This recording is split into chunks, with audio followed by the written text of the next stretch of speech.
Hello everyone and welcome back to StarCraft 2. So today we are going to cast a bunch of replays that I got from a bunch of people. And yeah, that's it. That's the whole intro. So let's just switch to the right scene. Here are the replays. I have no idea who won what. I'm trying not to look at the timer there, so I don't get spoiled. And we're starting with what I got asked to cast. Here we go. In the bottom right of Submarine LE, playing as the Pink Protoss, it is from Platinum Heroes, Yosemite Spam, or Magnath. Messing up the GLHF. What a shame. What a shame. And he's Masters. Or is he? No, actually, whatever, it doesn't matter. And his opponent? What? Okay, well. His opponent has the yellow... Is that yellow? Yellowish Zerg. Yeah, it is yellow. Oh, from the same clan, of course, it is Roach Printer, also known as Hazem. So we got ourselves a PVZ. We got ourselves a gateway first. Isn't the game too loud? I think it should be fine. I might turn it down just a little bit. To like 12% maybe. There we go. So the pull from Hazem is actually very quick. Magnath for now only sees the lack of expansion. It can mean a lot of things. Right now the probe will check. We'll indeed see the pull just finishing. 6 Zerglings on the way. I don't think they should do anything with the right response. And well, let's see what the response is going to be. Second gate and a car, or car second gate. Well, doesn't really matter that much. Okay, yeah, exactly what's happening. A Zealot on the way as well. And we also see Hazem getting drones again, getting that expansion. So it's a back row 12 pull. I'm pretty sure it was a 12 pull. Don't quote me on that, but I'm pretty sure that's exactly what happened. So the Zerglings will make their way across the map. I'm gonna be fancy and, you know, follow them with the camera, rotate it as well. And yeah, the Zealot is in position, even the probe, to make sure nothing gets in with the Zealot going out. But well, the Zealot is gonna get surrounded and killed. Second one is on the way, but well, that's never good. Magnath is gonna blame it on lag. Of course, a fantastic excuse. Following the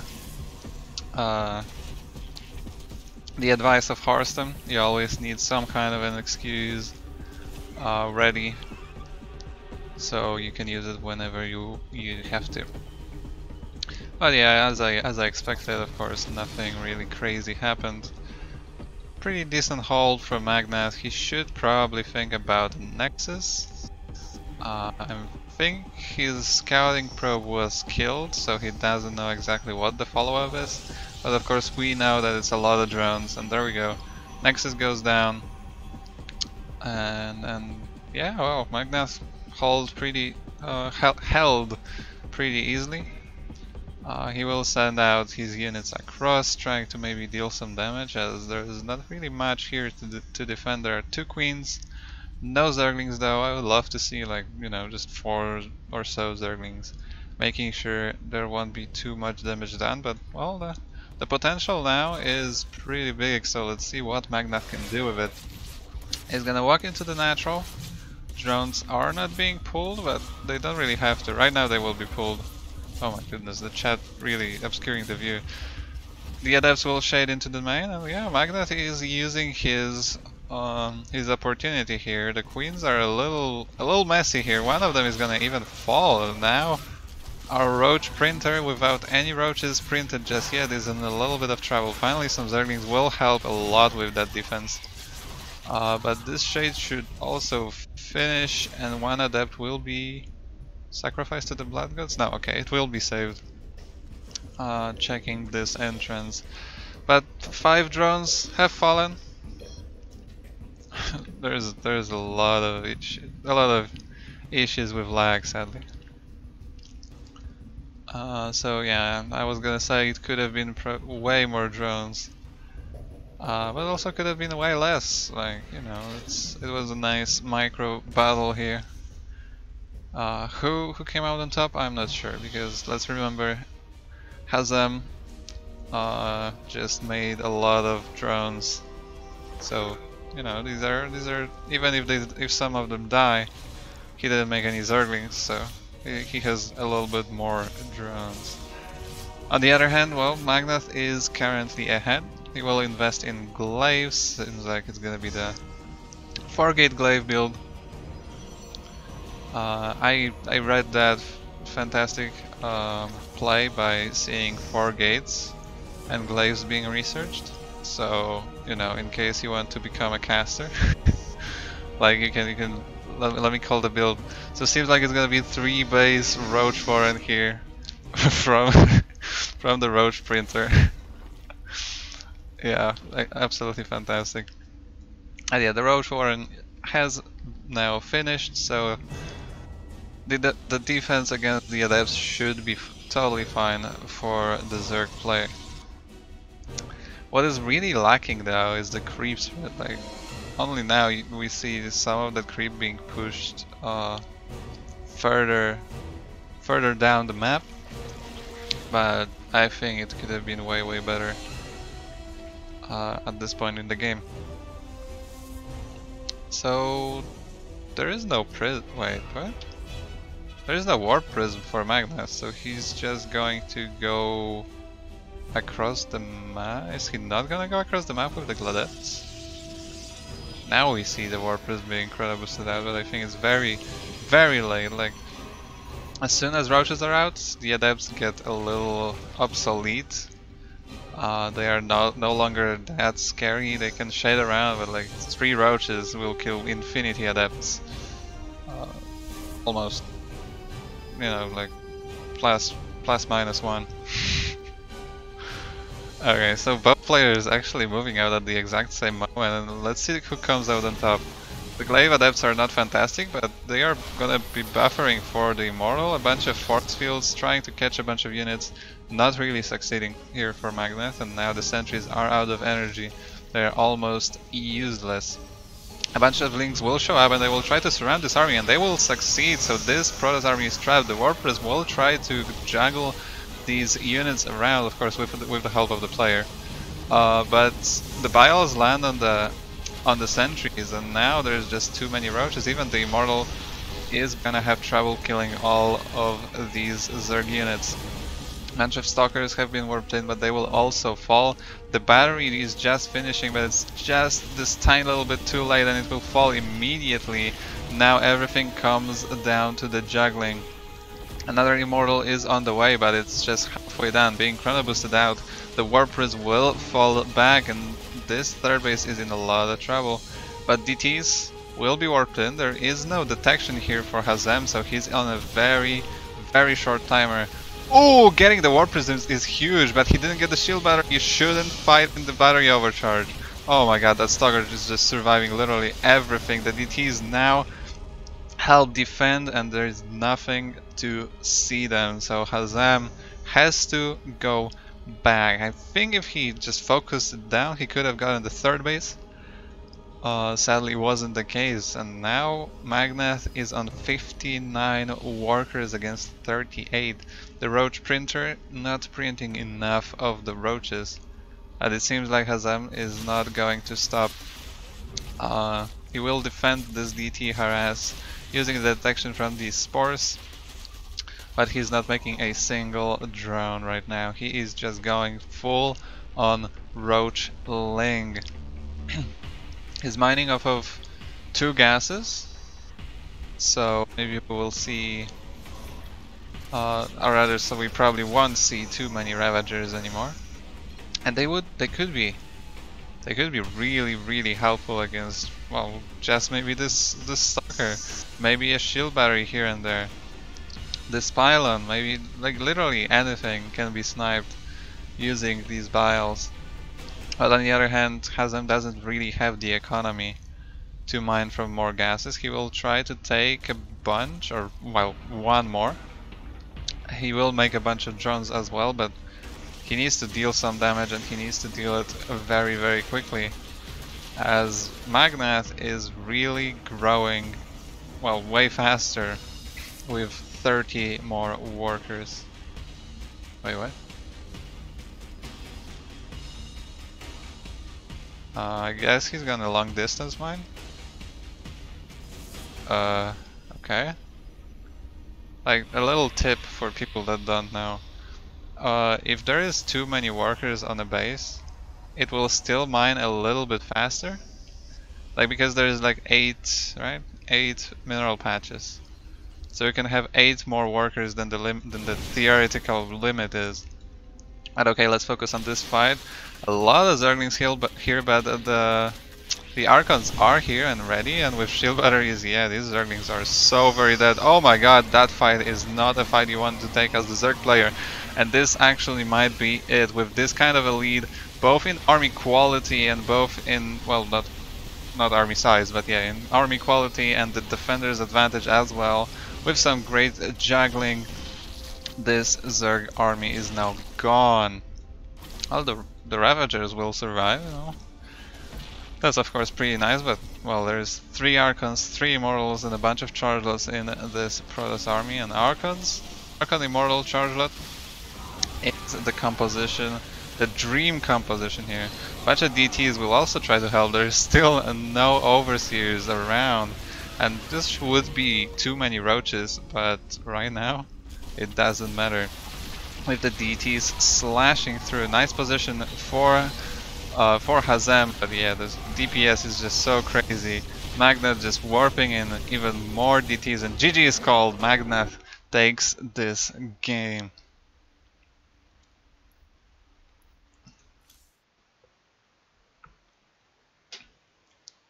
Fantastic. Oh, Hazem, thanks for the follow, my man. I appreciate it. I hope you don't unfollow because I casted the game you lost. And yeah, without any further ado, we're going into, I believe it's just a game number 2. I'm not quite sure actually what exactly that was. Hey Hazem, how's it going? I hope you're feeling fantastic because I'm about to cast your game. And I'm not sure how you're gonna feel about it.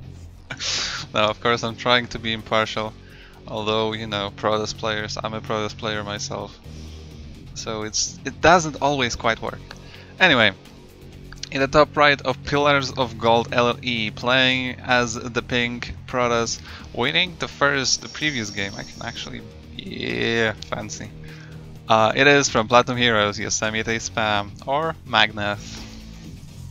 And his opponent, again, investing in a very, very quick pull, not being discouraged by the last defense from Magnath. The Yellow Zerg, the Roach Printer, has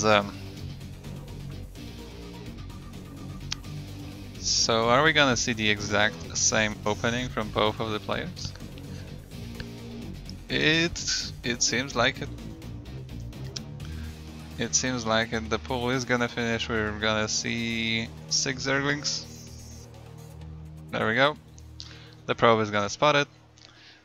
Second gateway, and the car will go down as soon as this probe, there we go, finishes. Yeah, well, this is... I think I've casted this game already. Like 5 minutes ago. Okay, the probe will hide. Which is always nice, it can always come back to see if there are more Zerglings as the follow-up. Meanwhile, the setup is already... okay, that wall... Yeah, that's not the place you want to put your pylon in. That's the spot right here. Because then you have this kind of a wall and it kinda sucks. But well, no banelings yet. The lings will not get in. They can start chewing away at the pylons, and that's exactly what they're gonna do. One pylon might actually fall, the zealot will come out.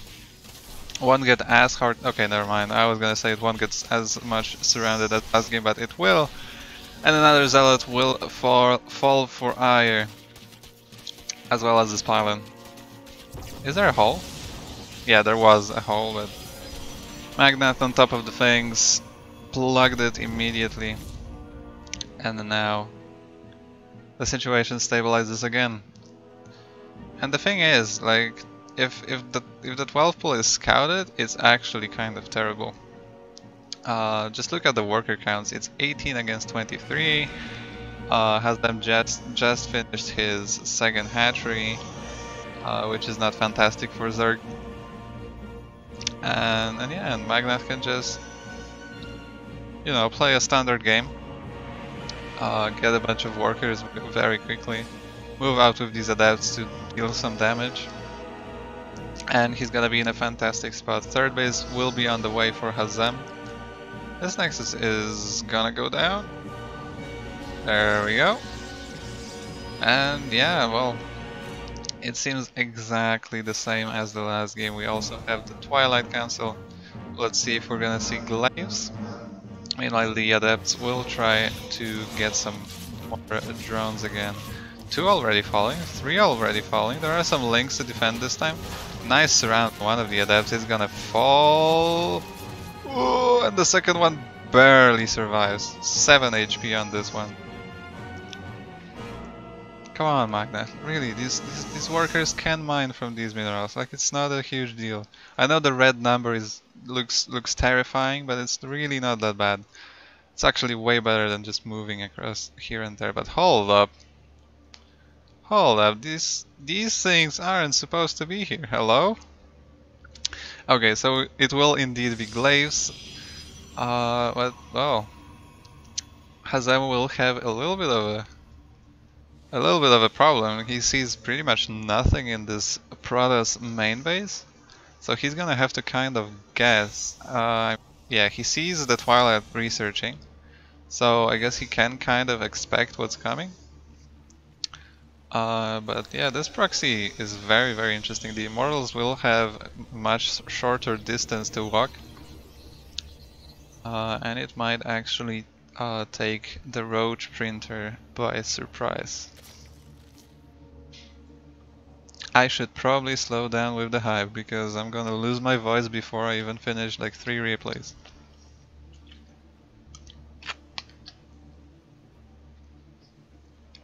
So, oh, I'm sorry.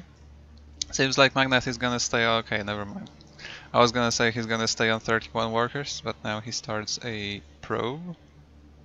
Is he gonna just stay on 32? What's going on here? I'm not sure.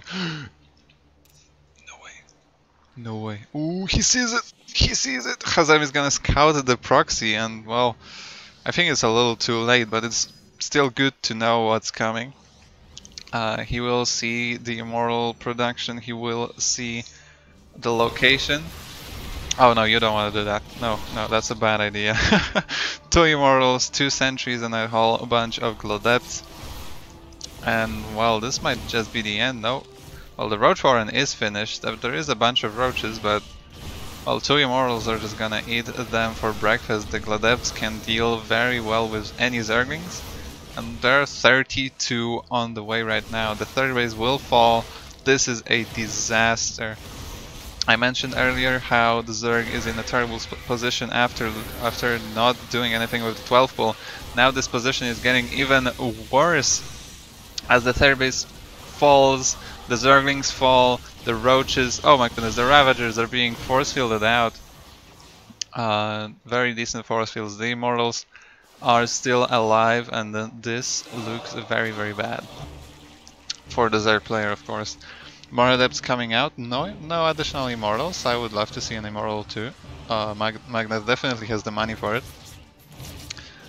And now, well, Hazem is kind of fighting for his life, and this fight doesn't look too fantastic.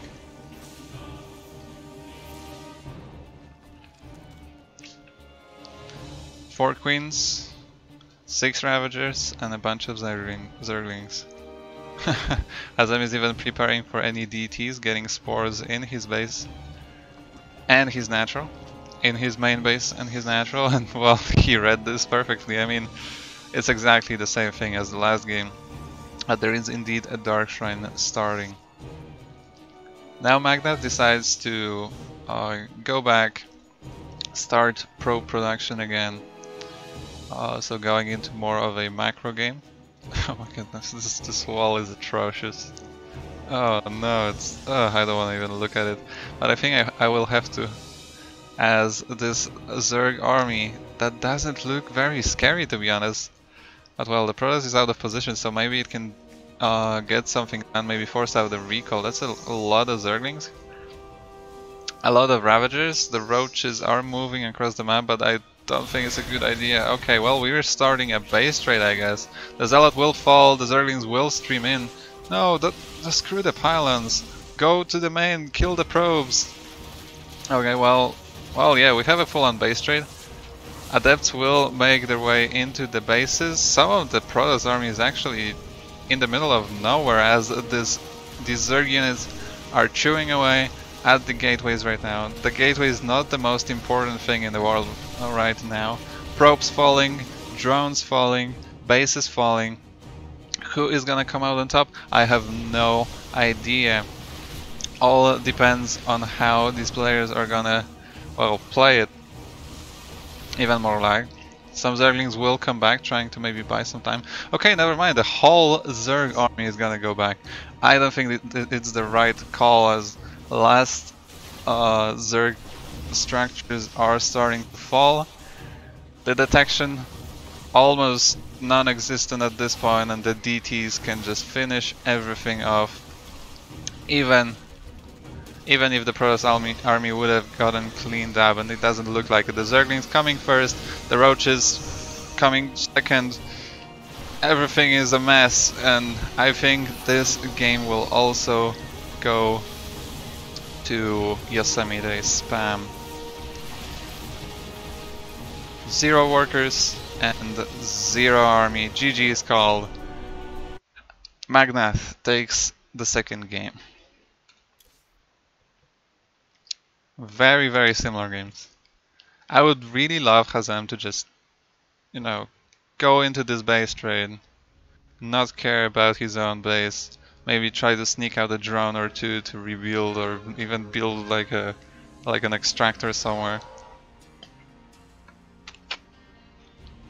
Kill all the probes, kill all the buildings. He definitely had the tools to do it.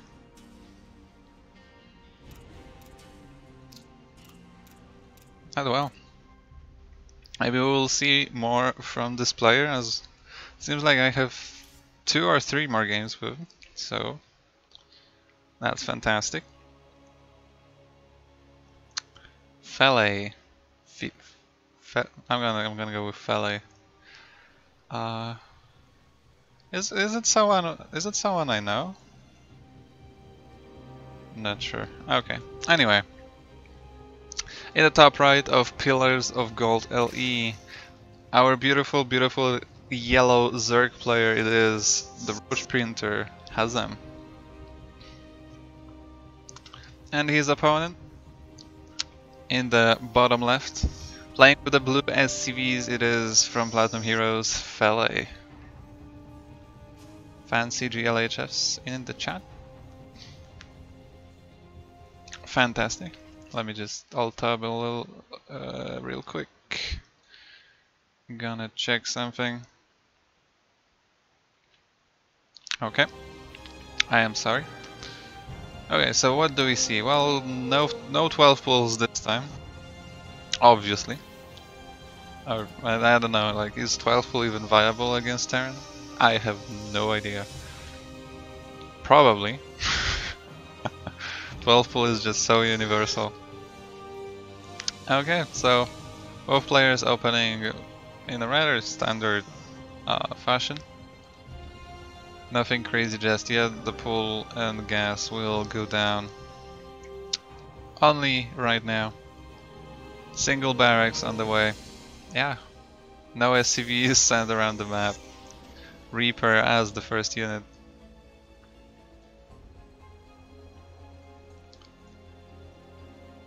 So everything just seems normal. SCV Scout is gonna confirm what is going on. Second CC goes down. Well, what can... this SCV is just... it was chilling in the middle. for a long time. Nice. It's usually like, usually it just goes to the like side immediately, doesn't it? Anyway, let's watch the Reaper, as this is the most interesting thing in the first 3 minutes of a standard TVZ. Well, I mean, you don't have to 12 pull like against Cannon Rush. You can, like, it sets you back too much. Okay, so the Reaper is gonna chill for a second. Of course, macro is way more important than the Reaper. Something I personally don't do, but all the, you know, good Terran players do. But man, getting like 5 drones with the Reaper is pretty satisfying. Who cares that I didn't make 10 SCVs in the meantime? Okay, so the Reaper will confirm that the third base is indeed down. The Lings, oh, actually dangerous, getting dangerously close to surrounding the Reaper, but you know, they are so slippery. It's gonna come out. I gotta close the door because they are making me crazy.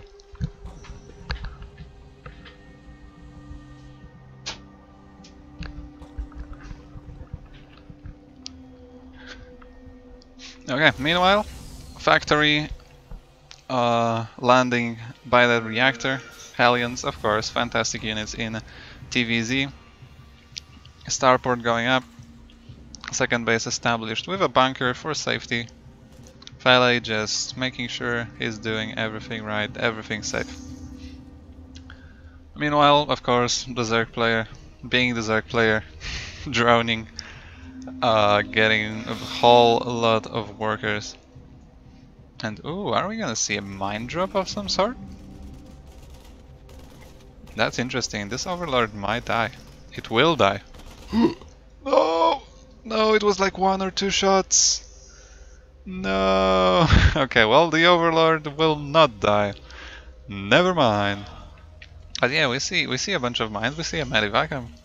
Is this gonna be like a Hellion mine drop? Tell me it is. Nope, just mine drop. Okay, well, the Hellions, I guess, are for safety. 12 drones on the way. Not respecting Terran at all. Not even having about, like, more queens than 3. Oh my goodness. If there was like 6 Hellions on the way, that would have been a nice barbecue for sure. But instead we have a mine drop. I never see a mine drop against a Zerg. So I'm really curious how it's gonna go. Well, the queens are probably very good. There are even spores in the main and the natural and the third now as well. But yeah, I'm really curious to see how that goes. Meanwhile, third command center is on the way. The Hellions are only for defense, it seems like. A Liberator on the way as well. Interesting. That's a fun way of playing TVZ, honestly. I'm really curious how it's gonna go. Is the OV gonna die? Not yet. Meanwhile, the Zerg player... I say meanwhile way too much, I think. Anyway, the Zerg player is gonna finish the lair. The drop, come on, move. There we go. That drop was just chilling there for quite some time. Maybe trying to, you know, throw the Zerg off a little bit, but now the mines will burrow. Oh no! Oh, did he pull on time? Oh, barely. One drone will fall to the first mine, the second mine will go to the main. Of course, Hazem knows exactly where it's gonna go, and let's see what it can get. Ooh, it won't get killed. Oh, it will! Barely getting a shot off. Hold up, there are drones falling. Holy heck, okay, and even I am not, like, keeping up with the harass. So the Liberator was here. I think there were some Hellions killing a whole lot of drones. Okay, no, I gotta back it up. I wanna see what happened. I just saw like a wreck, something blowing up. Okay. I thought for a second the game crashed. No, okay, yeah, so there are indeed Hellions in this third. There was a Liberator in the main. Hellbats even! Oh, that's brutal. If the Hellbats also focused the drones, that would have been even more disastrous. Instead we see, well, I don't want to say just, but like, You know, 10 drones falling. This could have been way more. All these juicy drones could have fallen as well. Bunch of larvae getting killed. Like, I think a lot of people really don't see the value of killing larvae, but you know, it's gonna make people float more money. So you know, it's not bad for sure to kill a bunch of larvae. The fourth base will start. Oh well, it's already halfway done. For Hazem, where's that third? There, it's just kind of chilling in the wall for now. For Fele, there we go. See, as soon as I'm pointing something out, Fele is doing it. Like I said, move the drop, he moves it. I say move the command center, he moves it. He hears me from the past. That would be kind of terrifying, to be honest, but well, kind of fun too, in a way. Oh, whatever. Yeah. So, where's this hatchery? Okay, it's gonna be a macro hatch for Hazem. Seems like he needs it with a bunch of minerals in the bank, saving up for his children. And while Fele is gonna establish the third base, so both players, I think, are keeping up with the economies. Hazem being pretty much always one base ahead. Meanwhile, Fele making sure he has all these orbitals, all these mules dropped. So well done from both of them. Bunch of Bobs and Jimmies and I don't know, where's James? And James are gonna get sent out on the mission to scout the Zerg bases. Oh my god, James, no! James! Oh Jesus. Well, James will die as well. This scan will see exactly nothing. Okay, it will see a bunch of banes. I guess that's some information. These banes will go across the map. Hive is on the way.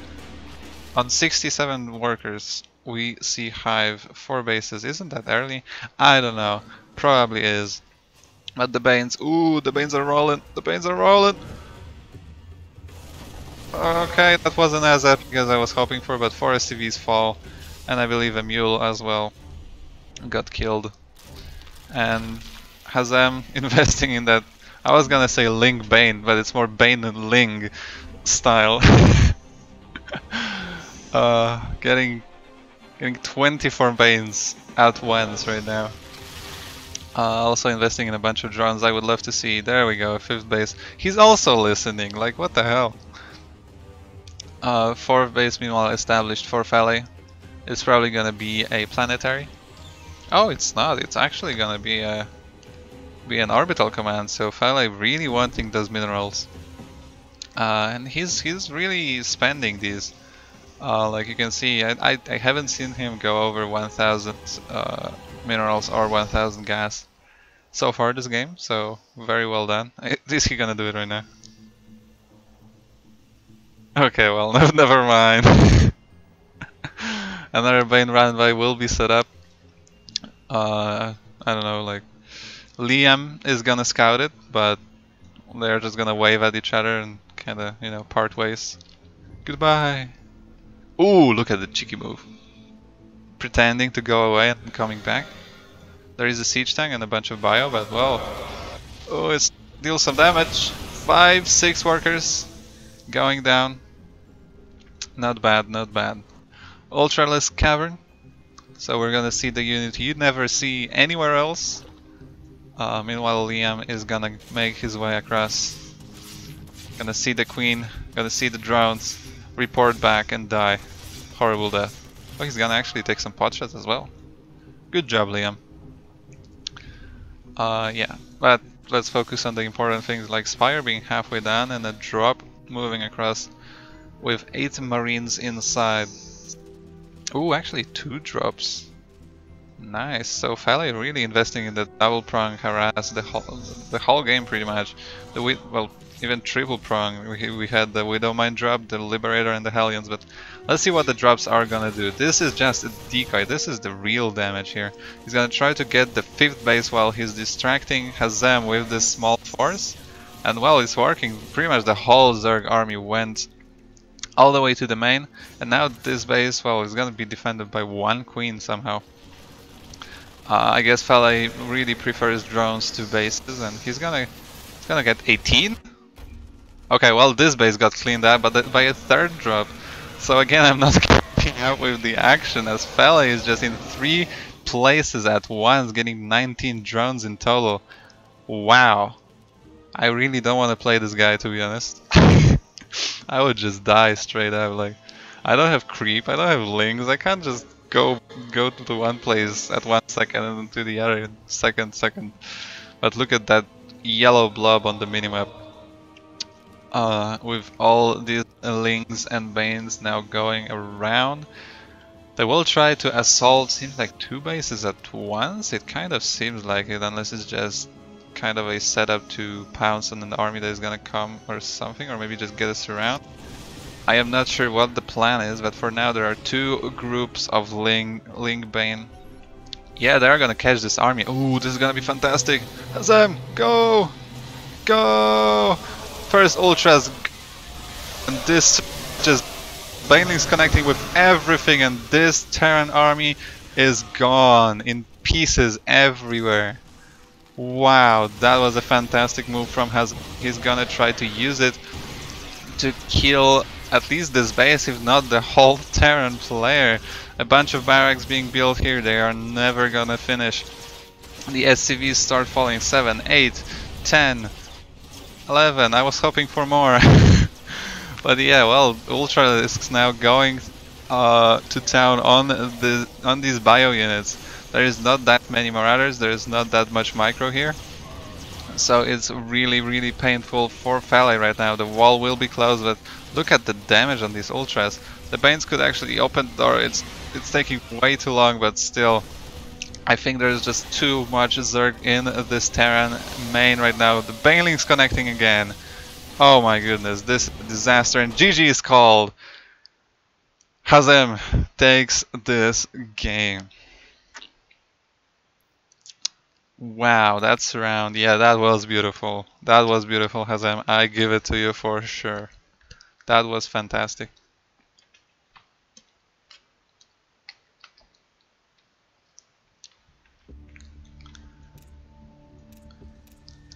Okay, that was just one game. I thought there were 2 again.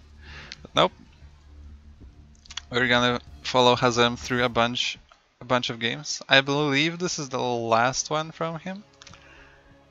But don't quote me on that. This time again against his long-time enemy. Wait, what? What happened there? Anyway, in the bottom right of Death Aura LE, playing as the yellow Zerg. Cancelling a drone for some reason it is. Well, going for a 12 pull again. Hazem. Or Roach Printer. And his opponent in the top left, a fantastic Protoss player. Oh, I'm gonna be so biased here. Playing with the blue probes, it is Brady. See, like, people, look. Brady has the in-game name Brady. Hazem could have the in-game name Hazem. Everything would be, you know, easy, simple. But no, of course not. Did you 12 pull again because of cannon rushes? Like, what the hell is this? Anyway, the probe is gonna make its way across the map. It's gonna scout the 12 pull. So again, we should see a totally safe reaction from Brady. He now sees it, sees the Zerglings popping out, and we should see Gateway and a Cybercore. There we go, and a Zealot. Yeah, well, nothing really to see here at the moment, as the Zerglings are gonna move across the map and meet a wall, a literal and metaphorical wall.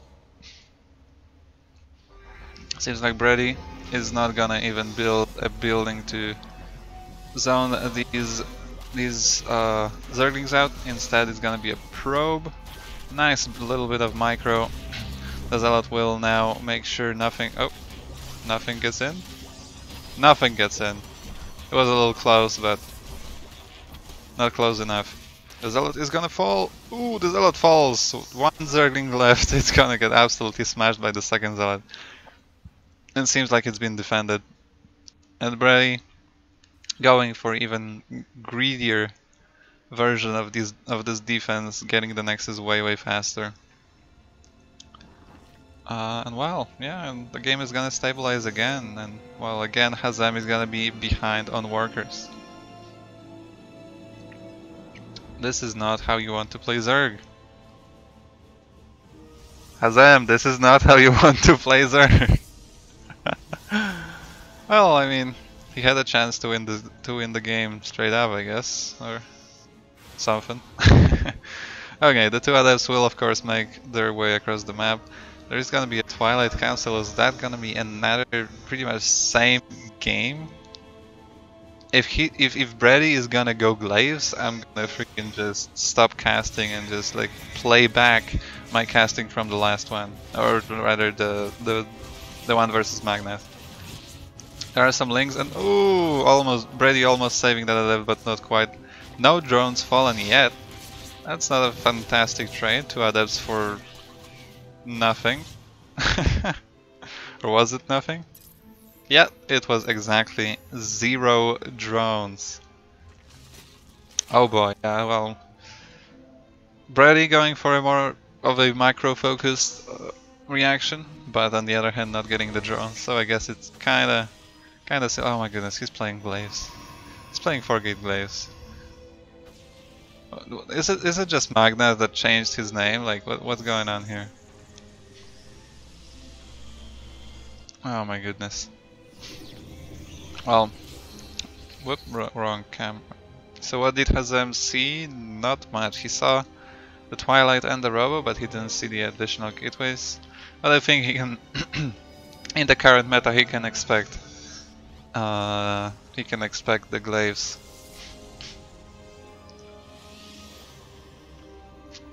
Ooga booga.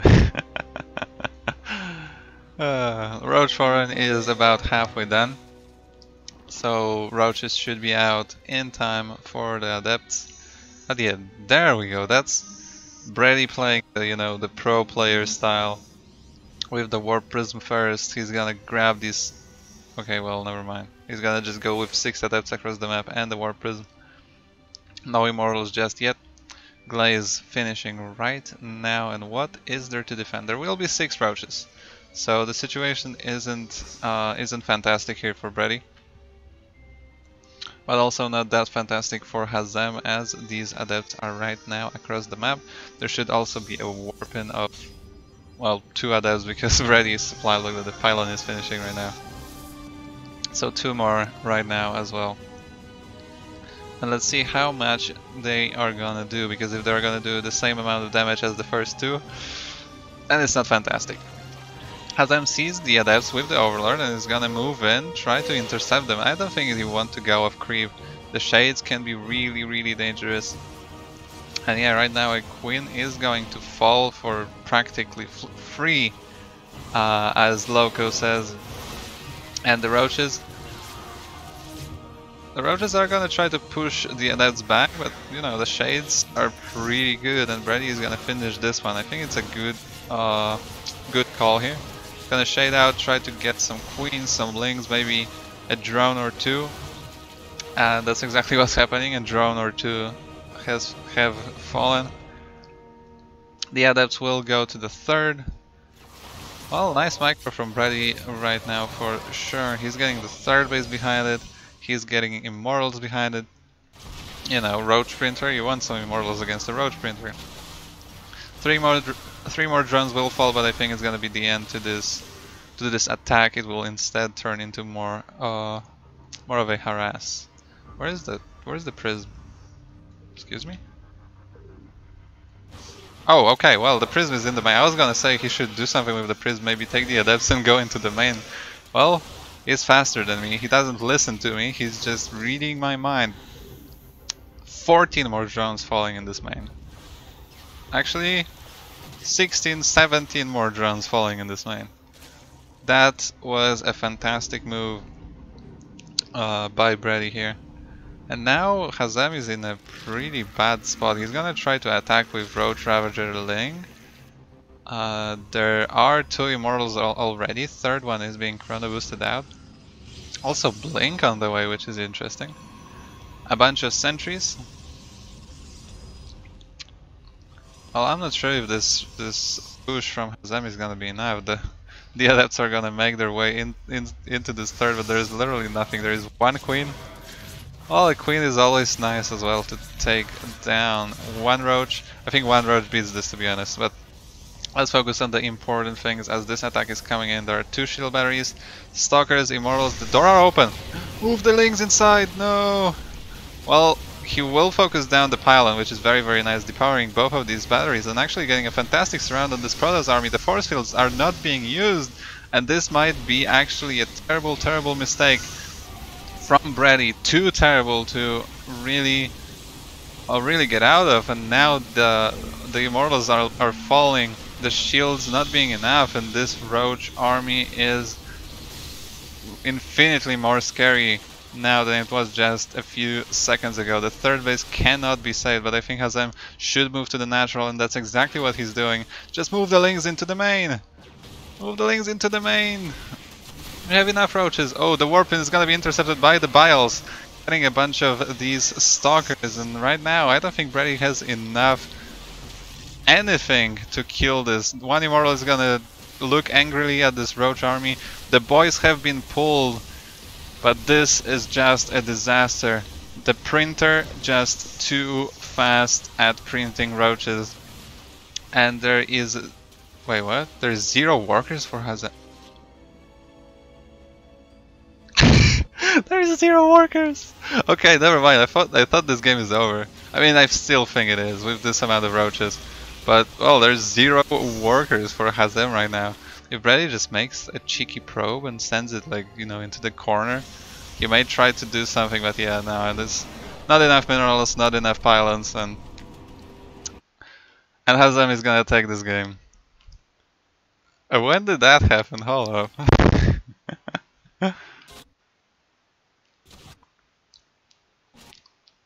0. Oh, there was 9. 22 right now.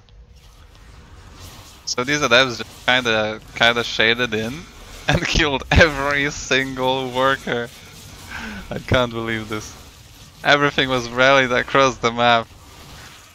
Yeah, who cares about workers? Just freaking kill your opponent with Roaches. Oh my goodness, I can't believe this. It was like 6 Adepts just absolutely smashing every single thing in all 3 bases. Oh man, that's hilarious. Well, with a little bit better micro, Brady could definitely win this game, but it didn't happen. Hazem playing it very well as well. And taking the game. Okay, and now we're actually gonna see a very, very rare occurrence of Juvator himself actually playing StarCraft 2. I know! I know! Absolutely amazing. So we're gonna have 2 fantastic players in a fantastic matchup. I am really excited to see this game, to be honest. Here we go! In the top right of Isonchrome LE, playing as the red Zerg with a smiley face that says, you know, I wanna kill you. It is Juvator himself. Meanwhile, Toon Dragon laughing at his opponent. Playing with the blue SCVs, this is the mech player, Toon Dragon. A little bit of a banter. You know, like Zerg and Terrans have absolutely nothing to do in the early game, so they can just talk shit. T. Juvator, you know, he tries to fool his opponent into thinking he's Terran. by typing T in the chat. Big brain strats. The music is pretty cool. I know I say it like every single stream, but who cares? Music in this game is absolutely fantastic. I really gotta check who, like, you know, made the music. Yeah, right, because you're so busy.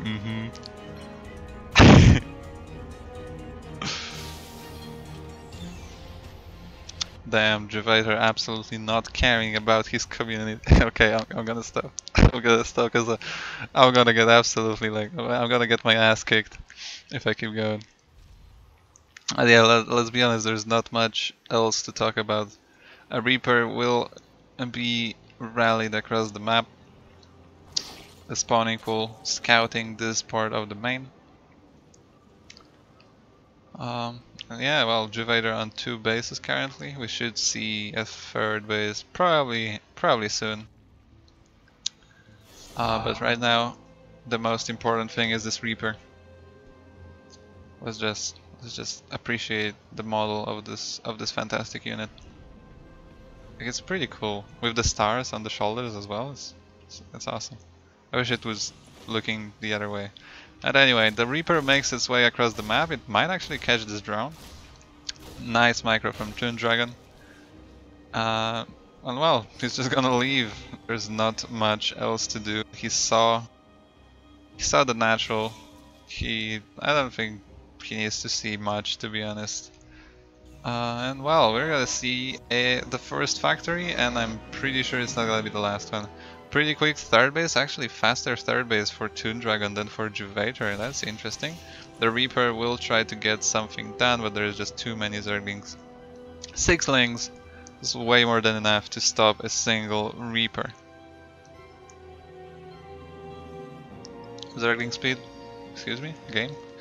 Zergling speed, on the way. Also, let's appreciate the skins.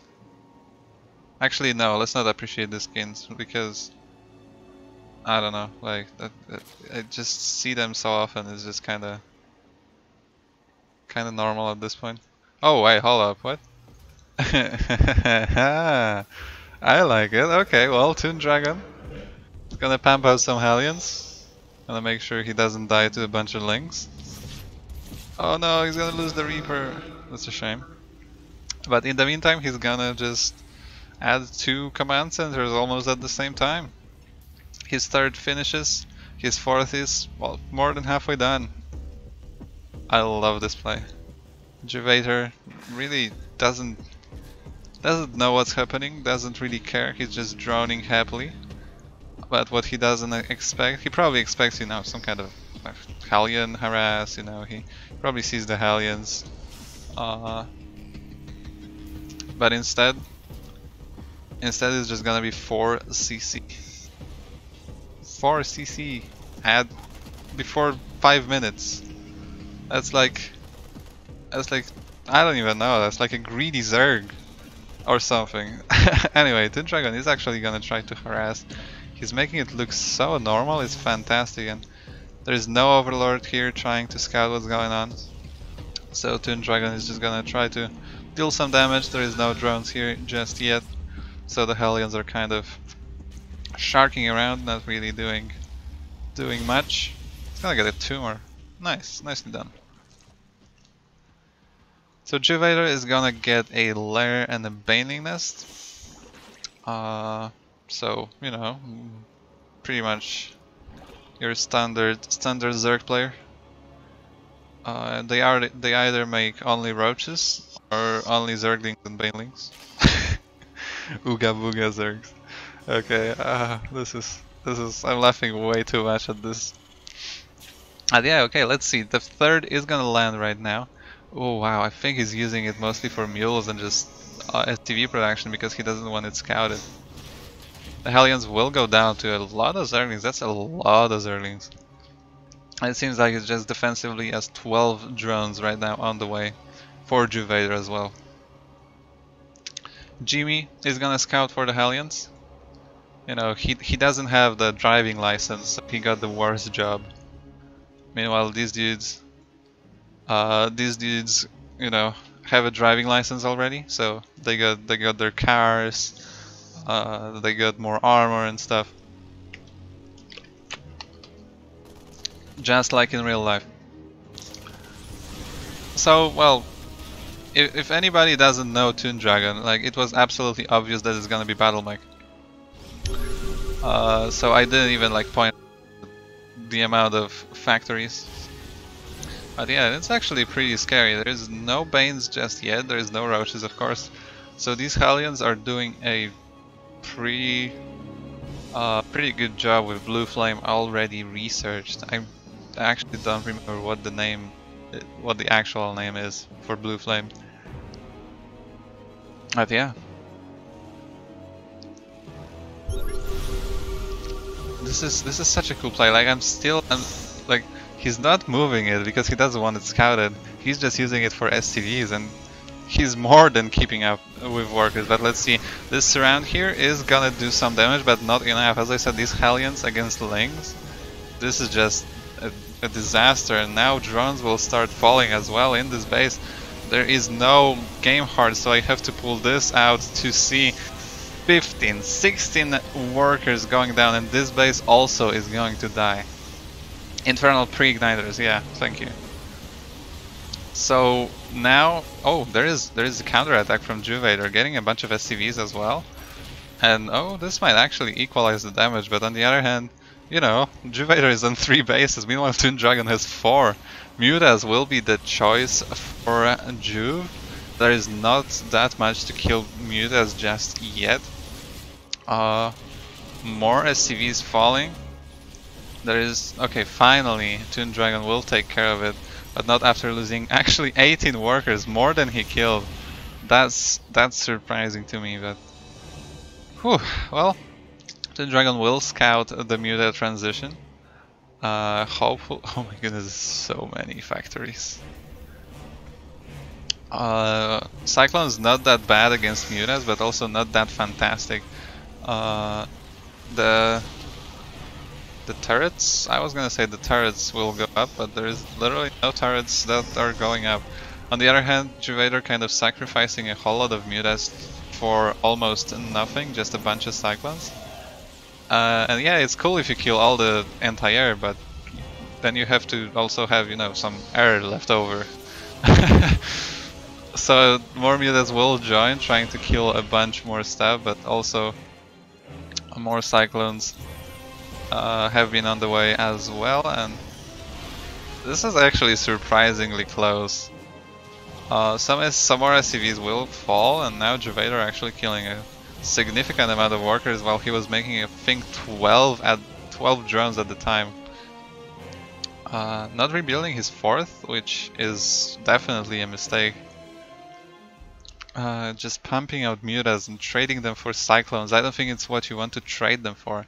I think you want to just keep them alive and kill as many SCVs as you can. And now it's gonna be hard with 10 turrets going up, with 3 more queued up as well. The TPM going over 1 for all the winter fans. Oh my goodness, fantastic. So the Battle Mech army will shark around now.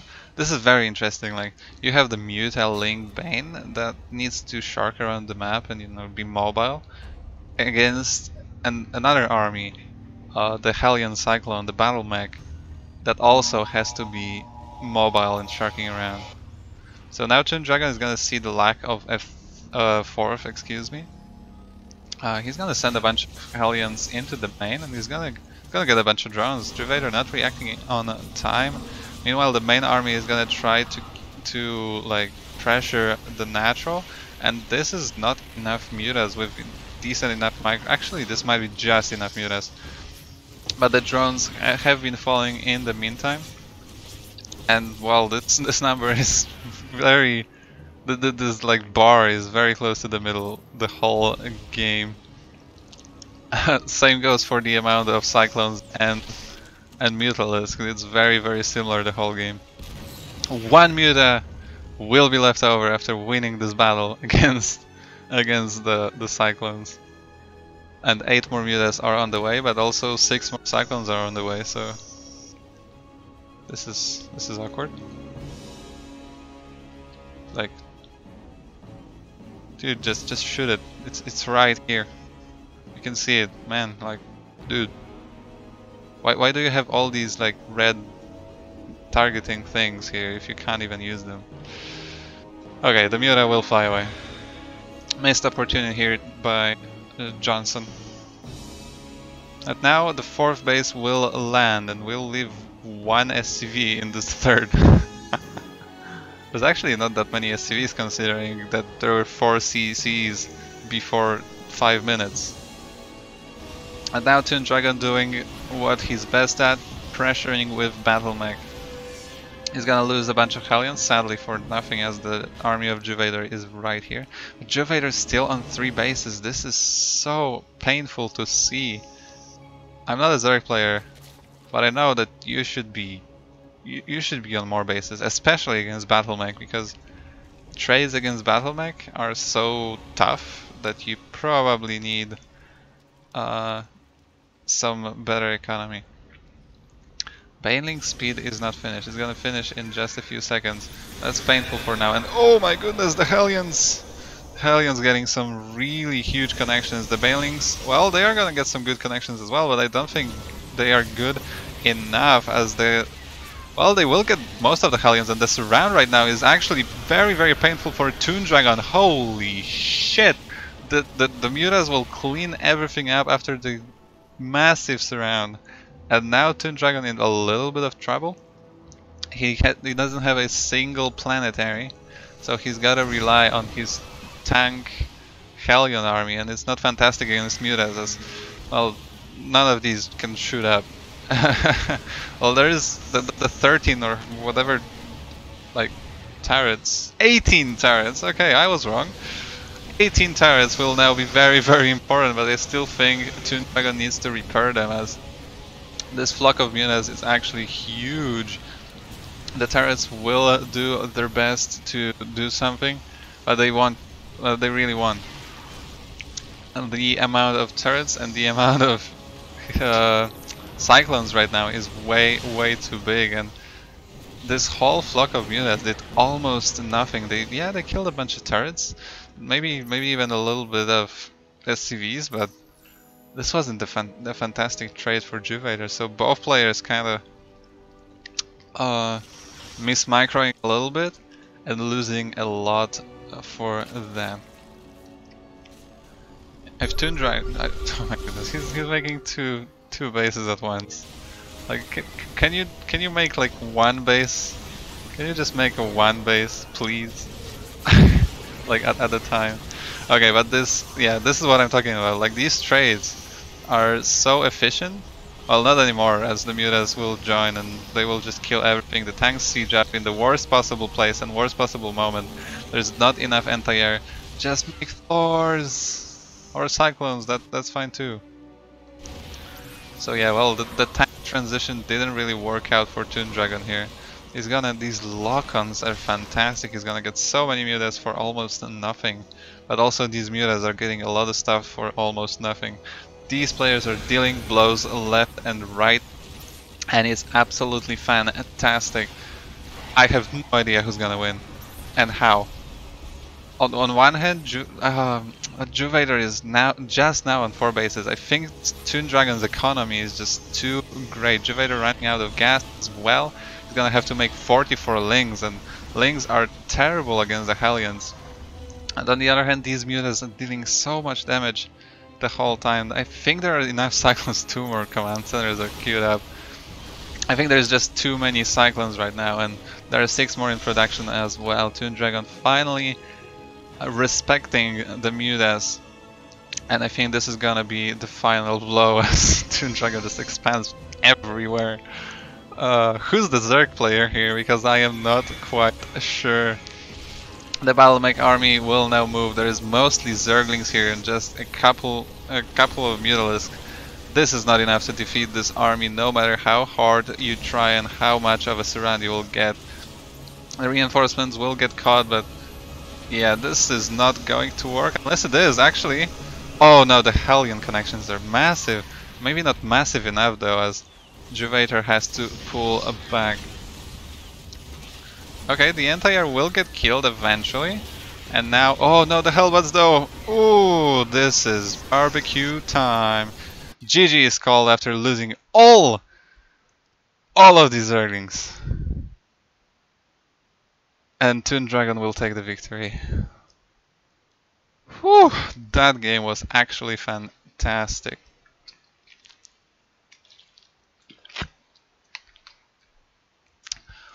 Okay, so how can I submit a replay? Do I know you? No, I mean like, do I have you like somewhere on Discord? That would be the easiest way probably. Otherwise, put a link in the chat to like, how's it called? SC2 something. I am not sure actually. Like this site where you can put replays. Was it just SC2 stats? Can someone tell me, because I'm so uneducated on that.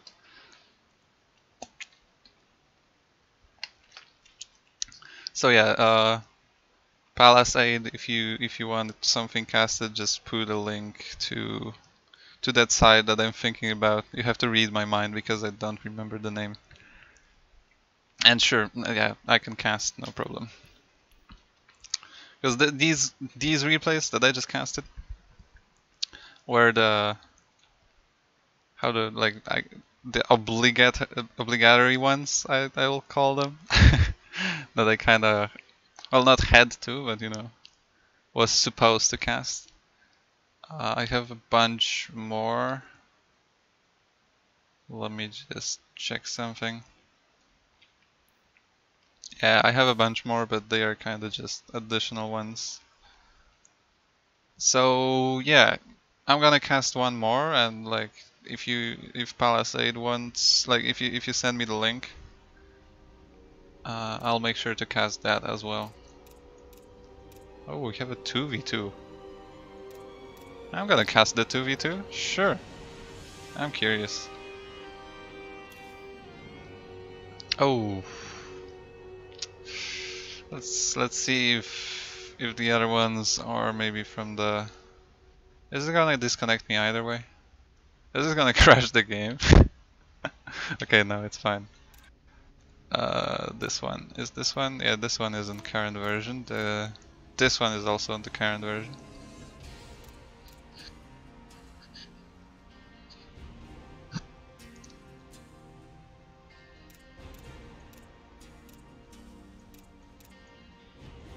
Oh, I pressed twice. Screw it, I'm gonna cast this one. Hell yeah. Whatever. Let's go, boys. I hope the stream is like the Streamlabs is not gonna freak out because it changes the version. I don't think it will, but maybe. Okay, no, it won't. Nice. SC2 replay stats. There we go. I remember.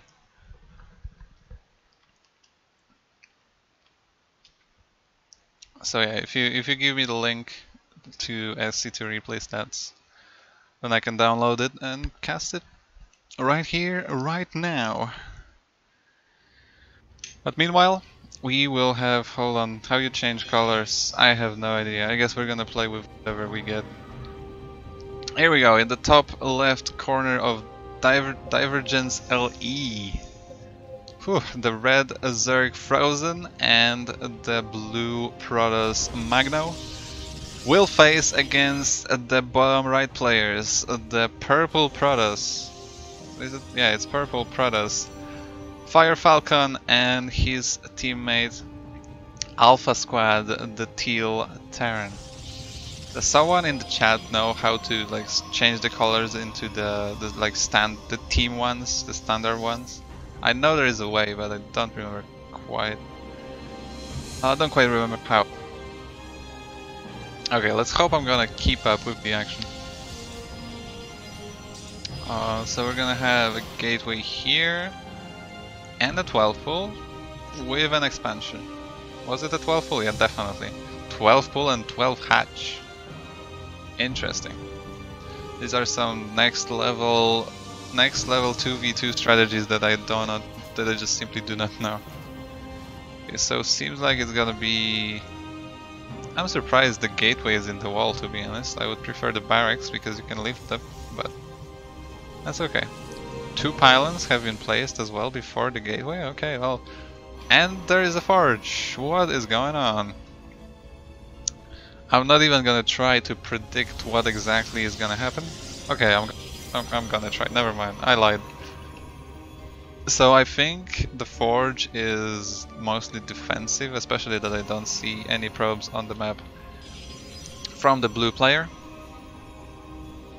So yeah, I think it's just defensively against any kind of early aggression that is so popular in 2v2. Okay. What cannons? Okay, yeah. Well, let's leave Fire Falcon to to I don't know, think about the cannons or freak out about the cannons. And let's see what is going on. Well, the top left team is gonna be actually Frozen Magno. Sounds like a cool team name. It's gonna be Frozen Magno and Fire Squad or Alpha Squad Fire. Alpha Squad alone would be a cool team name. Alpha Fire, Fire Squad, Fire Squad. Okay, so we have Frozen Magno and Fire Squad. Fantastic. So seems like the Fire Squad is gonna invest in Stargate, so going for that more late game tech, the tech lab on the factory. Armory already going up as well, Starport, yeah, so I already forget, Fire Squad, there we go. Fire Squad going for very tech heavy armies. Meanwhile, Frozen Magno are gonna go for, you know, more early pressure. I don't want to call it early pressure as there is literally barely any units here. 2 Stalkers, 2 Zealots here and a bunch of Links somewhere. For the top left team, but they definitely don't invest that heavily in tech. The music is so epic, but sadly there is no epic battles going on just yet. This is gonna be straight carriers. Is he gonna get the Mothership? Ooh, please tell me it's just the Mothership rush.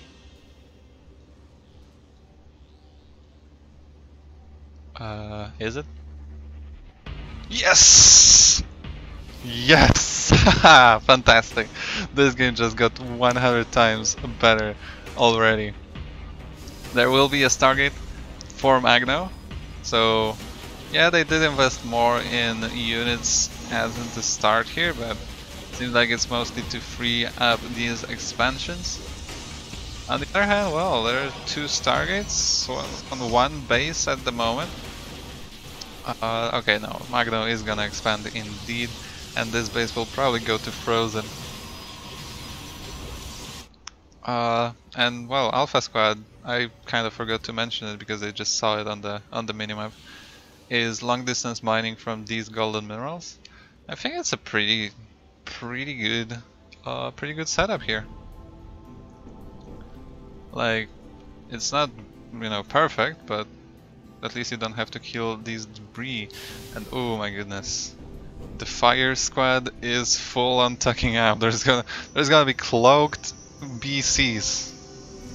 That's the kind of shit we're talking about here. And there's gonna be so much teleportation because there's gonna be recall. There's gonna be, you know, the BC warping. It's gonna be kind of crazy. The Mothership is now out. I'm really curious what they're gonna do with it. But Magno seems like is gonna scout it. With the Stalkers and the Zealots. Ooh, that would be a pretty important scout. Hold on. Nope, never mind, he's not gonna see it. It's so close, but not close enough. Seems like Fire Falcon is gonna recall something. I am not quite sure what yet. Or maybe it's just... yeah, I think it's just to cloak the BC. Because it works, right? It's gonna cloak it, right? Well, We'll see in just a second. Magno, in the meantime, is now knocking on this door. There is a bunch of Marines and a siege tank. If microed correctly, they shouldn't be much of a threat. But this is much of a threat for sure. Yeah, the BC is gonna be cloaked. This is such a big brain play. And if the fire squad can survive this attack, which they actually might not. This is surprisingly close. There is still 2 zealots and 2 stalkers. Not that many fighting units. The siege tank just disappeared, and now it's kind of a base raid. The mothership tanking so much, and the battlecruiser alone can also tank so much. This is kind of crazy. The 2 stalkers are starting to work and stuff. The 2 zealots will be killed by the SCVs, but paying, you know, for it with their lives. What's going on? Okay, I'm not quite sure what's gonna happen here. The queens. There is so many queens! How did I not realize that? A lot of queens will push this mothership away, but you know, the walking off creep is gonna be very, very tough. A lot of workers falling. Meanwhile, the BC will clean up the rest of this push from Frozen Magno. Phoenix, not the best choice against BCs and Mothership. Will fall, but well, still dealing a whole lot of damage to this Mothership that is now very, very low. Well, at least compared to the full HP Mothership. It's still 123 HP. The Queens will slowly make their way here. Yamato is researched, and oh, this is gonna fall. The Mothership, no! The Phoenix are... oh, the Queens are gonna finish it off. This is so close! 32 HP on the Mothership. It's gonna now move back. I would love to see just recall on this Mothership, because Phoenix can just catch up rather quickly. On the other hand, there is not enough money for true Phoenix production right now. Oh no, don't, no! Oh my god, this is so close. This is actually kind of crazy. How close this Mothership is to dying. The shields will start to recharge, but another Phoenix will pop out. Finally, battlecruisers will start taking some serious damage, but they will keep protecting this Mothership from dying. 22 HP. This Mothership is a hero. 3rd BC now joining, and the Queens stop being so scary at this point. And this might just be a win for the Fire Squad. Oh my goodness, this is fantastic. This Mothership is invincible. Another BC is on the way, and once the 4th BC joins, I think this is just gonna be straight up GG. Frozen is trying to get his economy back up and running. He's mining on 3 bases, but I don't think that's enough. That's a new cheese. It's not really a cheese, like this is like tier 3 push. So sharing strategies in the fantastic 2v2 community. GG is called, and Fire Squad is gonna take this game. That's fantastic. That was a great strategy from this team. I am very happy I casted this game. Okay, I'm gonna have to relog to the BNet. I'm even gonna do bam. Oh, wrong. Never mind. You didn't see anything. You didn't see anything. Oh man.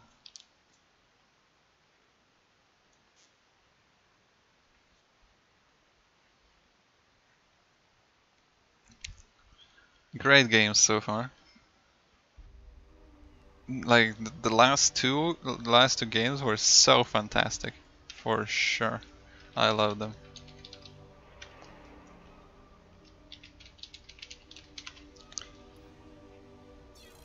Okay, what time is it? Alright, yeah, sure, I still have a bunch of time. My throat is kinda giving up, but hopefully it will survive long enough. Wait, I logged in on an A on accident, nice.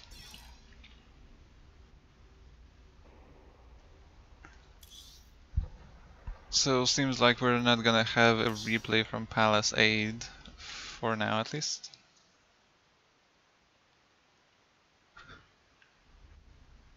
So I guess I'm gonna just go into TVP Hank 5 versus Protoss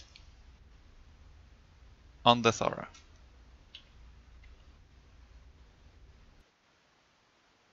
Okay, yeah, we will have. Oh my goodness, I'm switching scenes all over the place. So we will have a replay from Palisade, just not yet. For now, we're gonna have Hank 5 versus Dovey. In the bottom right of the Thora LE playing as the red Terran, it is Hank 5. Where's the music? There's usually music. Excuse me? Okay, well. That's fine too. And in the top left, already chrono boosting the Nexus very early on. The blue Protoss player, Dovey. Yeah, this chrono boost is gonna get him just barely like a few additional resources at the beginning. He's gonna be supply blocked now for a while though, so I'm not sure how worth it is. I'm pretty sure it's not very worth it because it takes away a chrono boost that can be used later on. But this is not a like extremely high level replay. There was a platinum border on one of the players, I believe.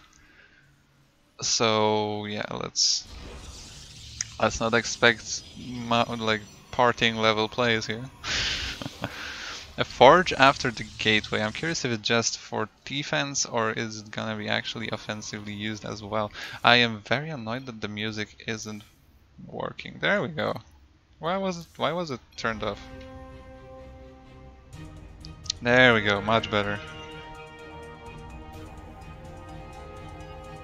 So yeah, seems like Hank 5 is gonna go for a more standard of a build. Meanwhile, Dovey maybe a little afraid of some early aggression, making sure to establish that forge, that another pylon, and not building an expansion yet. Instead of sending a weird probe. Where is it going? It's gonna proxy a pylon. Okay, so something cheeky is going on here for Dovey. There will be a Zealot first to deal with the potential Reaper that never came out. And Hank 5 also playing it safe, getting the CC on the high ground. I'm really curious what is gonna be the play with the proxy pylon. I'm really curious to see why the forge. Okay, I guess it's just literally just for defense, so no crazy cannon rush plays or anything like that. Not yet, at least. The proxy pylon has finished. The Marines are scouting around. Is this Marine gonna find it? Oh my god! He didn't see it! Look at the vision! Look at the vision range! I can't believe this wasn't scouted. But it's gonna be proxy double Stargate on one base. That explains the lack of, gas usage at the start of this game. Wow, okay. Is it gonna be Void Rays? It has to be Void Rays, right? And there's 2 Marines, and there's gonna be at least 4. It's gonna be a Widow Mine. Okay, the Widow Mine can be very dangerous here for Dovey. It can really damage or even kill a whole lot of units at once, especially the flying units. And yeah, it is gonna be 2 Void Rays already started. Look how tight this build is. Like, he started the Void Rays and pretty much has no gas left almost. I'm curious how refined it truly is. Like how many times did Dovey do this, because it's pretty fantastic. Okay, so a small group of units is gonna defend this position, not aware that there is no second base. Oh my god, there's so many cannons and shield batteries here. And not aware, of course, of this proxy. Look how tight. Yeah, it's actually pretty tight. Like the 3rd Void Ray starts immediately, the 4th one should start very soon as well. Although yeah, there we go. I would love to see, instead of these shield batteries here, I would love to see like a pylon here, or pylon here and some shield batteries here. That would be pretty powerful. Instead it's gonna be a cannon defending the proxy Stargate. Okay, I can see how it works. The Marines are spread around, the mines are gonna be spread as well. Did Hank 5 somehow scout it, or is he just afraid of any Stargate play? Wrong. No, he didn't scout it, he's just very, very lucky or cheating. No, I don't think he's cheating, but I guess he played against Stargate openers a few times. Okay, the first Widowmine shot is gonna hit 1.5 Void Rays. The second Widowmine hit is gonna do a little more damage, but the shield turrets? No, the turrets are not yet finished and they're gonna get picked off. The first SCVs will start to fall. The Marines are now coming back, and Marines are very, very powerful against Void Rays, but is there enough of them at the moment? Oh, with some micro it won't be enough. The mines though are gonna burrow under the Void Rays, and the Void Rays are barely gonna escape. One Widow Mine is almost gonna... What? 1 HP, 3 HP on these Voids. Wow. Okay, so there's gonna be still 4 Void Rays sharking around. I would love to see 2 more. At least 1 more, I'm not sure. Yeah, 2 more. Yeah, okay. It's 150 gas, right, for a Void Ray? So yeah, 2 more Void Rays will be queued up as well, but the Widow Mines are recharging very, very quickly. The turrets are now being built as well. So many mines though. I would love to see some more Marines in the production tab, especially that Hank 5 has minerals for it. Okay, well, sure. I mean, he has a cannon here, he has a bunch of pylons or production, like 2 cannons actually. He's just gonna... Dovey is just gonna expand here, and there's gonna be somewhat of an attack on this proxy from the Terran player, but is there truly enough? The Widow Mines are very, very scary, but the burrow time is not really fast enough to attack into this many Void Rays. Make 2 more, come on, you have the Stargates. I wanna see just mass Void Ray. Unless it's gonna be just a transition into Robo. I wouldn't mind, honestly, the Robo transition and, you know, a bunch more pros being made than recalled into this base, but the Terran player is gonna push now. The Widow Mines are gonna burrow, and oh no! Oh, this is gonna be a disaster! Every single Void Ray dies to the Widow Mines. And this might be it for Dovey. I mean, he has a bunch of cannons, and shield batteries are now finishing, but he has 2 army supplies. His whole army is this 1 zealot guarding the entrance from the start of the game. He's not very brave, like he has 2 shield batteries and 2 cannons on his sides, but you know, he's doing his job.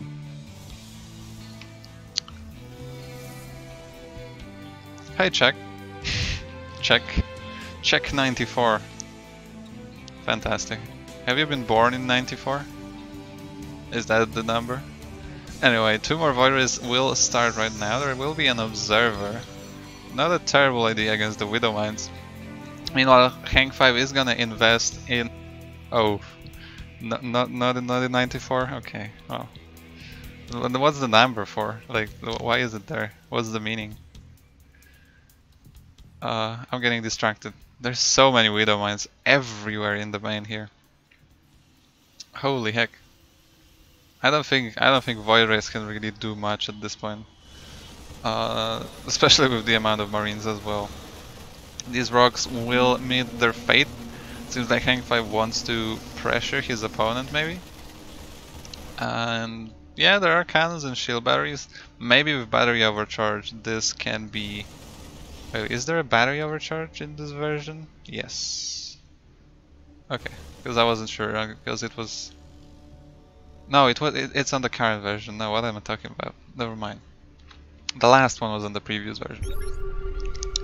Okay, now it's just gonna be a flank on this on this Nexus, but it's pretty well protected, I gotta say. More observers and more Void Rays are being made, so Dovey really not, you know, if it works, why change it? It didn't quite work, but I'm guessing it worked a few games before, so just a random number. Nice. Okay, so now Hangfei is gonna scout exactly what's going on the Protoss side of the map. There is no third, no natural, no nothing, just this well-protected ramp. Let's see if it's gonna be enough. Like, Widow Mines are not gonna kill the cannons, that's for sure. So you pretty much have to count just the Marines and the one Hellion. One Widow Mine will fall. Scan will reveal the fantastic defense here. Meanwhile, Dovey is making, again, a big army and big defense as well. Hangfei decides that this is too much of a defense on top of the ramp, so he's gonna move back. There's so many Widow Mines. Holy shit, and he's making more. It's actually kinda crazy. There's what, 4 Void Rays here? Yeah, 4 Void Rays and 2 more on the way, like... This amount of... It's a literal minefield, like... Holy heck. There are mines everywhere around the map. I would be so paranoid at this point. I mean, Dovey really doesn't quite know like the exact amount of Widow Mines. But holy shit, that's a lot of Widow Mines.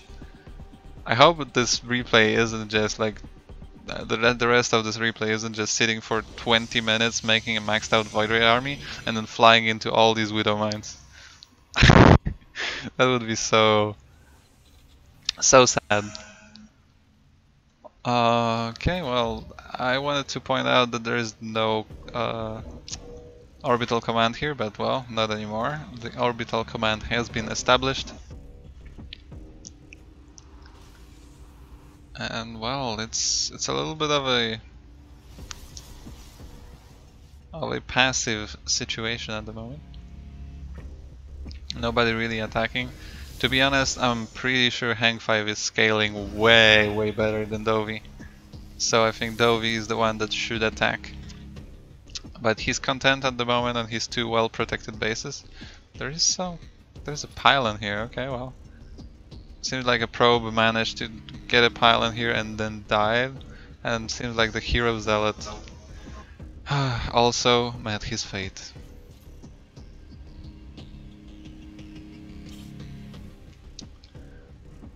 So yeah, I guess both of the players are kinda chillin'.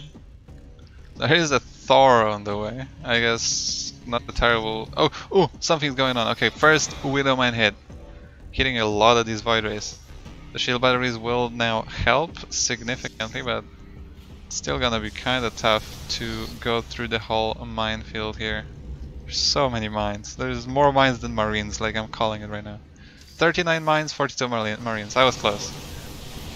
Okay, so the observer is gonna die, and it's a huge... Oh no, don't fly everything in! Oh my god! Oh no, oh no, oh no. About half of the Void Rays just died because the observer flew into the turrets. And if Hangfei just attacked with his Marines, he would absolutely smash everything. Just killing like 2 pylons would depower half of this stuff.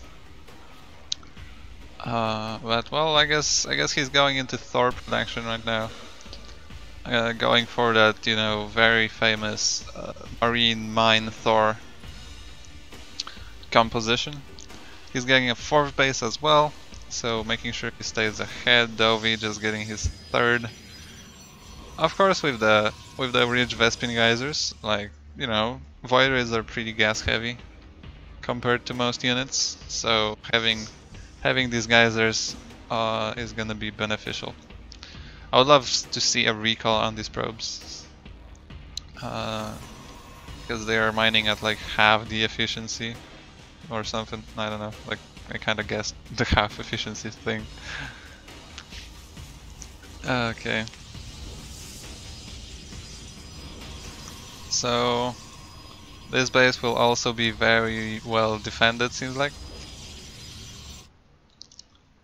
as these 2 players go back to kinda chillin' in their own corners. The base will be scouted by a bunch of stray Widow Mines that are going...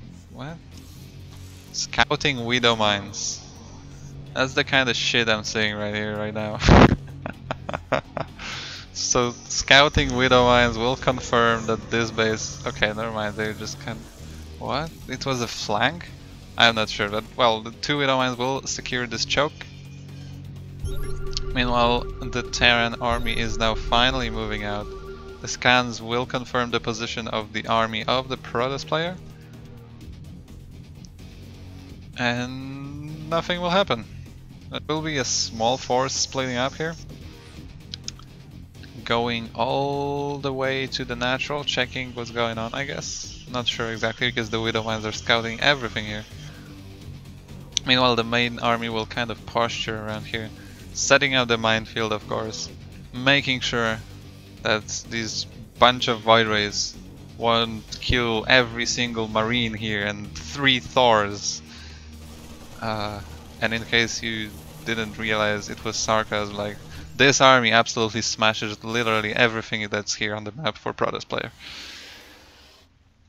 Attack! Hank 5, attack! Sadly, I don't know how long this replay is, because I have no way of putting up the timer. Because I'm very... oh my goodness. The transferring probes will be caught by the Widow Mines. None survived. A fleet beacon is the next choice for the OV. Hank 5 confirming that yes, indeed, the cannons haven't moved an inch from the last time he scanned. And he's gonna be like, hey, yo, nukes are a good idea against cannons, right? So he's gonna get 3 Ghost Academies. 2 of them are gonna be, you know, made by 1 SCV, because he's a specialist at this shit. I'm kinda like sounding like Winter a little right now. You know, the contractor.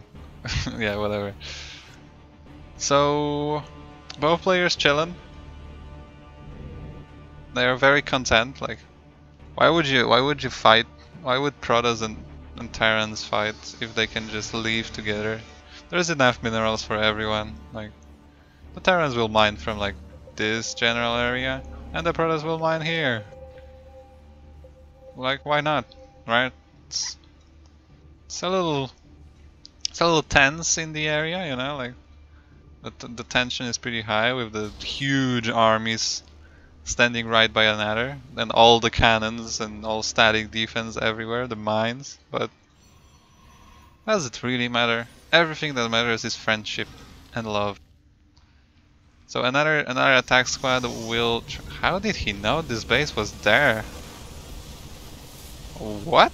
Did he scout it somehow? Okay, he scouted with the Hellion. Okay. No, wait, what? What?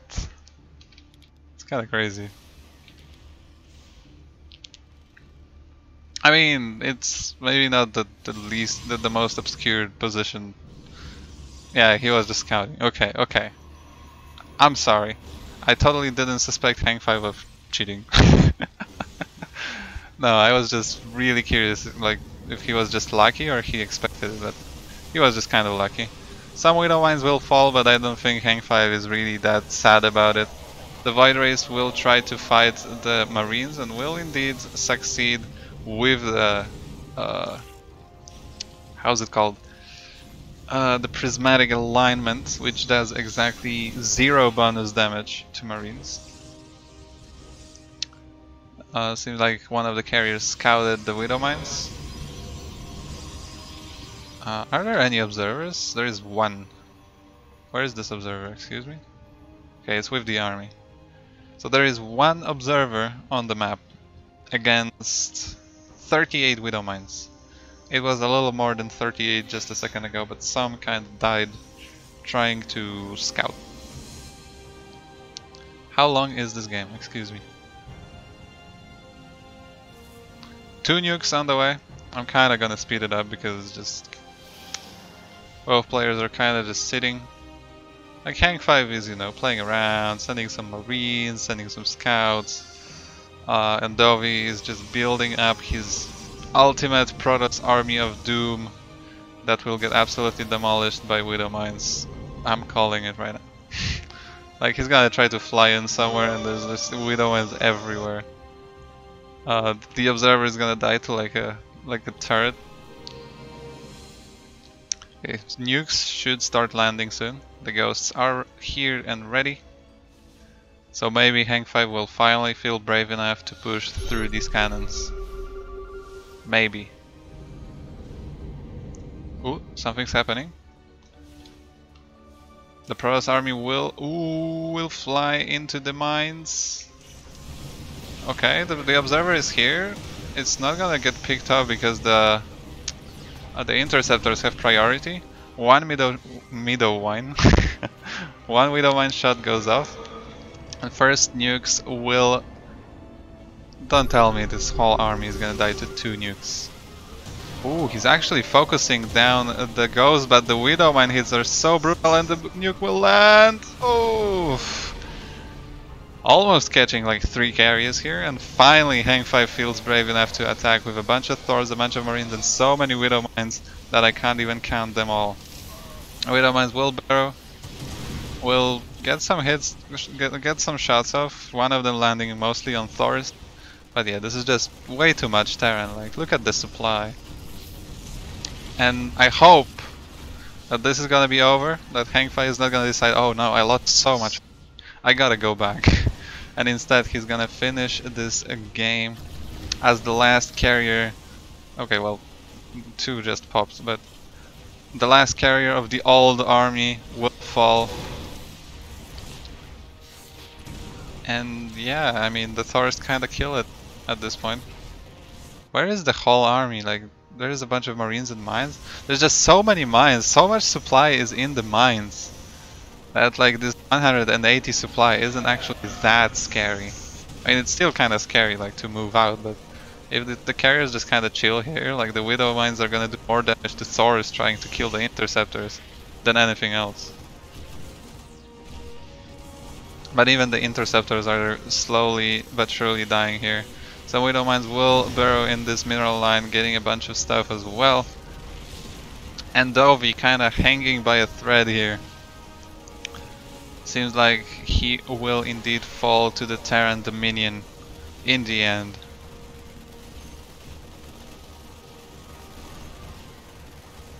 Okay, another nuke will go down on this 1, maybe 2 cannons in the pylon. Fantastic use of the nuke. As the rest of the Golden Armada falls, these cannons and the pylon will also fall. It's a metaphor. Hank 5 is trying to show us how the Protoss die in this game. What a fantastic, fantastic metaphor. What is this upgrade even? I genuinely have no idea.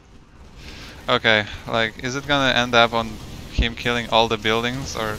There we go, GG is called, and finally! Hank 5, after 23 minutes of fighting, finally Hank 5 is just gonna attack and win this game. Oh my god, that gave me a headache. That gave me a headache.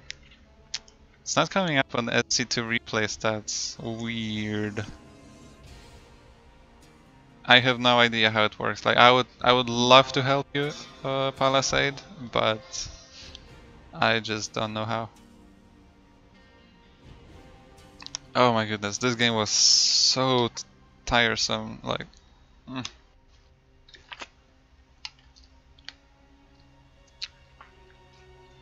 Okay, let's see. We have 2 more games.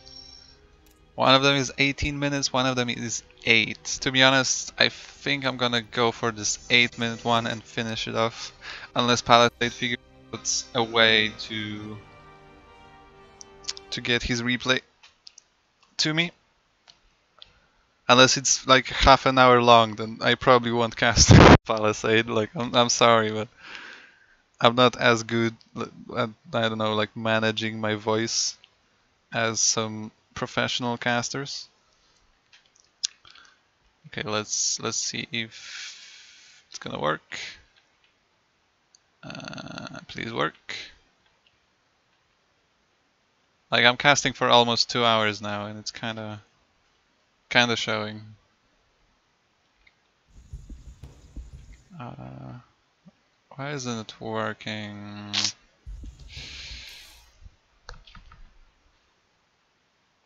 Oh, there we go. Okay. So, last game of this stream of today. You got class in a couple minutes? Aw, man. Next time. Class? But like in this time of the year? Anyway. Here we go. In the bottom left of actually Zen LE. I haven't seen this map for a long time because I always have it vetoed. Playing as the Red Terran, it is Alpha Squad. And his opponent in the top right, hiding his building. Ooh, Forge. Nice. Hiding a Forge in the corner and sending a probe across the map, it is Leodan. The blue Protoss. I'm not sure if I said it. I actually cannon rush a Terran. Ooh, that's fantastic. Is this in Vision? Yeah, it is in Vision. So SCVs will be pulled. They will kind of check the low ground and now chase the probe. I don't think that's your target. I think you should send some stuff to the pylons. The first cannon will go up. Maybe there's a plan in this. As we all know, like Terran buildings can fly, so now the SCVs will be pulled. All of them actually. Well, 2 will mine gas. But other than that, all the SCVs will be pulled. Not quite attacking the cannons at the moment. Okay, there we go. They will start again. The building placement isn't fantastic from Leodan, and he won't get much done. Haha, done. Get it? I'm sorry. Oh, online summer course, nice. So there seems to be no follow-up to it, as there's nothing more in the main base, so this cannon rush is gonna continue, I guess, but there's not really much to be cannon rushed anymore. Or rather, well, there is much to be cannon rushed, but there is not much to this cannon rush anymore. 3 cannons at once. Maybe this will work. Another pylon as well to support. The probe will disappear after being shot at by the Marines.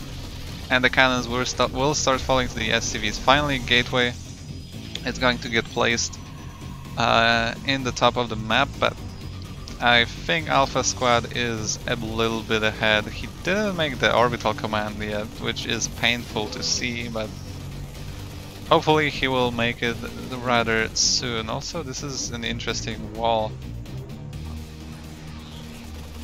Like against Protoss, I'm not sure if it's that fantastic, but I guess you can always open it and get out anyway, so. Leodan is gonna wall off this tiny choke with cannons. Well, he needs some kind of defense against any attacks. So I guess this makes sense. The gateway will finish, Cybercore will go down. And this game will kind of stabilize, but on the other hand, everything is kind of messed up for both of the players. An SCV is trapped outside here. A lot of mining time has been lost, but for a price of a lot of pylons and cannons before of Leodan, there is still no orbital command, which is still painful to see. But okay, there is a tank lab on the factory. I'm guessing tanks. I'm guessing it's gonna be tanks. Meanwhile, it's gonna be a Twilight Council for the Protoss player. Is it for Blink or maybe something else? Okay, a fusion car. Well, that's... I should have expected that, to be honest. But yeah, there is gonna be a tech lab on the starport and a fusion car. We're gonna see some BCs this game. And right now this wall is gonna get finished as well, it seems like. Meanwhile, Zealots in production, even though the Cybercore is finished. I guess Leodan is saving up for charge. Ooh, gonna be a charge all-in of some sort. There's still no second base for either player, so okay, never mind. As I say that, Leodan is getting his natural. He's gonna get an access here. He's gonna send the Zealots. I was gonna say chargeless, but not yet. Yes, I'll send the 3 zealots trying to deal some damage, but the walls are in place, the marines are in place. And there's gonna be a BC soon. Meanwhile, a Stargate, just Leodan reading the mind of his opponent, getting a Stargate for, I'm guessing, Void Race. Like, what else can it really be? At least, that's what I think. 4 SCVs will go outside? The Zealots will meet resistance, so they will go back, but what's going on? Are they going to repair the battlecruiser? Wait, what? Okay, well, like, so Alpha Squad is gonna just expand on this side of the map? Has it been scouted? No. What? What are these stalkers doing here if it hasn't been scouted? What is happening? I have no idea. Phoenix are the choice for Leodan. Like, I guess I'm thinking too much about these targets. These are just targets to defend against like some drops or whatever. Charge is now done though, and these zealots are becoming way more dangerous. The SCVs actually were protecting this supply depot until they started attacking the zealots. And well, the chargeless are gonna try to shark around, see if they can deal some damage, but the battlecruiser has now finished and is slowly moving across the map. Second target will start for Leodan as he's chrono boosting out Phoenix. I don't think Phoenix are gonna be good enough against this BC to really stop it. The 2 stalkers will definitely help, but there is no shield battery, no nothing in this Protoss base. And now Alpha Squad is mining from this base and is also gonna have an outpost to repair the... Wait, what? Is he gonna planetary rush? He has an engine bay. I can't believe this. Oh no, there's one pylon powering everything. I mean, there's just one gateway really that is important from this pylon. The BC is gonna start killing probes, and meanwhile, this command center is gonna land somewhere. Where is the army of the Protoss player? One Phoenix will make its way back. The Zealots, of course, don't have to. Okay, more Phoenix are making their way back. What is this command center doing here? Does he want to just land in here? Second BC will teleport on the other side of the map. This one pylon will, or rather the lack of this pylon will depower the whole, this whole place. And oh my goodness, this is just a carrier for the SCVs that are gonna now repair the BC. GG is called. LOL is called. And Alpha Squad takes this game in such style that I'm not sure if I should be disappointed or proud. Oh, these strategies are fantastic. I would really love to cast another game, the 18-minute one. But yeah, I'm kinda tired. Oh, this was fantastic. A lot of great games. A lot of great games. Fantastic games. So that was a weird sound. Don't mind it.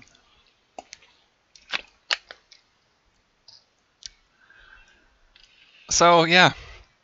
Thanks everyone for sending me the replays. They were absolutely glorious and fantastic. I had a lot of fun, even though I'm super tired right now. But it was way worth it. So yeah, well, for now, thanks everyone for joining me, and I hope to see you next time. See ya!